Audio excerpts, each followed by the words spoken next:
Bidder की qualification, disqualification और eligibility पर आज साथियों हम चर्चा करेंगे। नमस्कार साथियों, आप सभी का वर्षिका एकेडमी में स्वागत है। साथियों, आप सभी का वर्षिका एकेडमी में स्वागत है। आज हम बात करेंगे आरटीपीपी एक्ट एंड रूल्स के पार्ट 7B की। 7A के अंदर साथियों हमने आपको बता दिया था कि बोली में कौन भाग लेता है, बीडर किसको कहते हैं, निविदादाता किसको कहेंगे, बोलीदाता, टेंडरकार, निविदाकार, ठेकेदार, संविदक, फर्म, ये किसे कहा जाता है, इसके बारे में हमने आपको बताया था और हमने आपको ये चार्ट बना के बताया था कि इसके अनुसार अपन बात करेंगे। इस टॉपिक पे साथियों अपन ने ए में बात कर ली। अब 7B के तहत पार्ट जो बनाए हैं उसमें अपन इस पे बात करेंगे, उसकी अहर्ता की बात करेंगे जो कि धारा 7 नियम 38 में दिया गया है, और उसकी क्या क्या पात्रता होगी, उसकी निर्भरता क्या होगी, इन सब पे साथियों अपन चर्चा करेंगे आज। तो सबसे पहले चलते हैं बोली में जो भाग लेते हैं अर्थात बिडर, उनकी सबसे पहले अहर्ता अर्थात क्वालिफिकेशन क्या होगी, निर्भरता इट मीन्स डिस्क्वालिफिकेशन क्या होगी, पात्रता अर्थात एलिजिबिलिटी क्या होगी।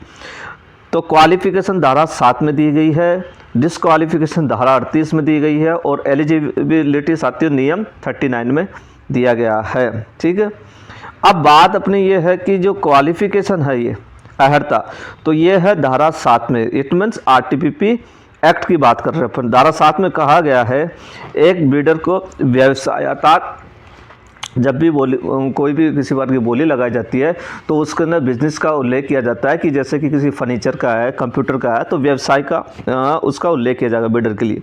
बिडर के लिए एक तकनीकी योग्यता स्पेसिफिकेशन भी किया जाएगा कि उसको टेक्निकल की योग्यता भी है या नहीं। तीसरे वित्तीय योग्यता अर्थात फाइनेंशियल योग्यता है कि नहीं, अर्थात उसका टर्नओवर इतना है कि या नहीं, जितनी बिड लगा रहे हैं उससे ज़्यादा है कि या नहीं, ताकि वो अपनी माल के सप्लाई वगैरह कर सके। और प्रबंध योजना अतः उसका मैनेजमेंट भी देखा जाता है, यह सब भी कि वो इसका जब बिड बनाई जाती है तो वो पूरा मैनेजमेंट तैयार किया जाता है कि बिडर किस प्रकार से माल की सामग्री करेगा, कैसे नहीं करेगा, क्या क्या जैसे कि जो सामान होता है उसका प्री डिस्पैच भी होता है कि पहले डिस्पैच से पहले उसका निरीक्षण भी होता है। ऐसे बहुत सी प्रबंध योजनाएं बनाई जाती है बिड में। पूर्व अहर्ता प्री क्वालिफिकेशन भी रखी जा सकती है। टैक्स या कर अर्थात वो जैसे जीएसटी वगैरह है वो देता है कि नहीं देता, इससे संबंधित भी चीज़ें मांगी जाती है। फिर एक ये भी मांगा जाता है कि या वो दिवालिया तो नहीं हुआ, निलंबित तो नहीं किया गया, या वर्जित ना हो, या किसी भी टेंडर के अंदर उसको वर्जित तो नहीं किया गया है। तो इस प्रकार का एक उससे एफिडेविट भी लिया जाता है।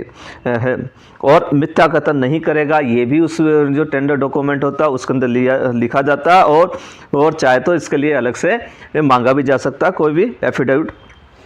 और पूर्व के 3 वर्षों के कार्यों के संबंध में मिथ्या कथन नहीं करेगा, इसके संबंध में भी उससे बिडर से लिया जाता है डॉक्यूमेंट। एक दोष सिद्धि ना हो इसके संबंध में लिया जाता है और मूल्यांकन किया जाएगा। और फिर जो बिड जो भी प्राप्त होती है उसका ऐसे बिडर का इवोल्यूशन भी किया जाता है। इस प्रकार धारा 7 ने ये सब इसकी क्वालिफिकेशन बताई है बिडर की, ये क्वालिफिकेशन जब पूरी होती है तब उसको टेंडर मिलेगा।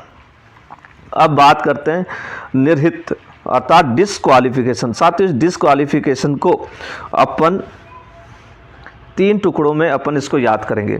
एक तो नियम 38 क के तहत, नियम 38 ख के तहत और नियम 39 2 के तहत। यहाँ ये तो तीनों एक ही चीज़ बात कर रहे हैं, क्या, निर्हरता अर्थात डिसक्वालिफिकेशन।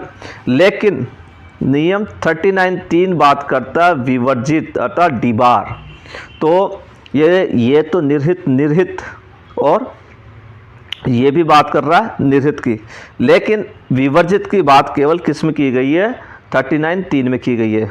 तो अपन इस पर चर्चा करते हैं। वैसे विवर्जित करना, डिबार करना एक ही बात हो गई, अर्थात उसको डिस्क्वालीफाई कर दिया गया है। तो लेकिन जब आपके वर्ष में किसी प्रकार के एग्जाम में या कभी आपसे पूछा जाए कि किसी फर्म को डिबार कैसे किया जाएगा, तो वो 39 3 के तहत आप देख सकते हैं। तो सबसे पहले अपन चर्चा करते हैं नियम 38 का क्या कहता है। आरटीपीपी का नियम 38 कहता है कि कब इसको डिसक्वालिफिकेशन कर सकते हैं, जब ऐसा व्यक्ति असत्य कथन करता है, फॉल्स करता है या दुर्प्रदेशन मिस रिप्रेजेंटेशन का कार्य करेगा, तो उसे क्या किया जा सकता है, डिसक्वालिफिकेशन किया जा सकता है।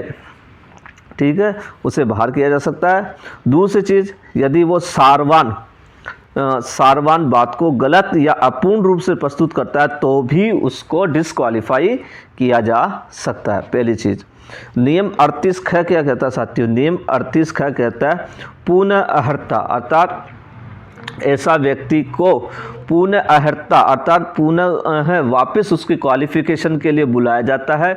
वो अपनी क्वालिफाई के लिए वो बताएगा मैं इस चीज़ के लिए क्वालिफाई हूँ, और लेकिन वो असफल हो जाता है, उस दौरान भी वो क्या हो जाता है? असफल हो जाता है, तो उसको डिस्क्वालीफाई किया जा सकेगा 38 ख के तहत। ठीक है साथियों, अब मैं बता देता हूँ नियम 39(2).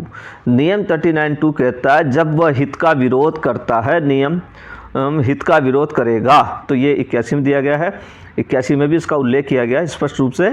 तो नियम 32 कहता है कि हित का जब वह विरोध करता है तो भी उसको क्या किया जा सकता है? डिस्क्वालीफाई किया जा सकता है। नियम 39(3) क्या कहता है साथियों? नियम 39(3) कहता है कि ऐसे व्यक्ति को विवर्जित डिबार किया जा सकता है। कौन कर सकता है? राज्य सरकार या उपापन संस्था।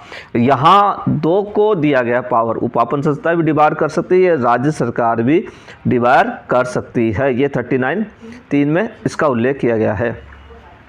अब बात करते हैं साथियों, अपना जो पॉइंट था, अपने इसमें अपने को 3 पॉइंट पे बात करनी थी, उसकी क्वालिफिकेशन की, उसका डिस्क्वालिफिकेशन की और एलिजिबिलिटी की। अब बात करते हैं एलिजिबिलिटी, पात्रता। साथियों, इनकी पात्रता का मतलब ये हो गया कि ये होते कौन हैं, भाग लेने वाले कौन होते हैं, ये इसमें बताया गया है कि नेचुरल पर्सन, नैसर्गिक व्यक्ति कहलाएंगे, ये प्राइवेट संस्था भी कहला सकते हैं, ये सरकारी स्वामित्व वाली संस्था भी हो सकती है, ये सह उद्यमिता जॉइंट वेंचर भी हो सकते हैं।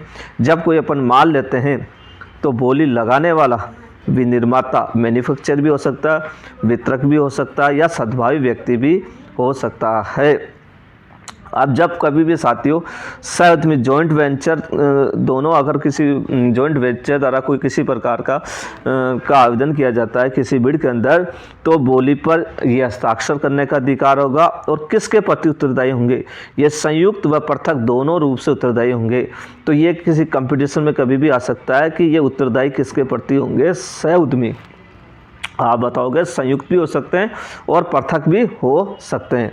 तो साथियों, ये अपना पार्ट 7B था। यदि आपको अच्छा लगा तो साथियों लाइक और सब्सक्राइब अवश्य करें।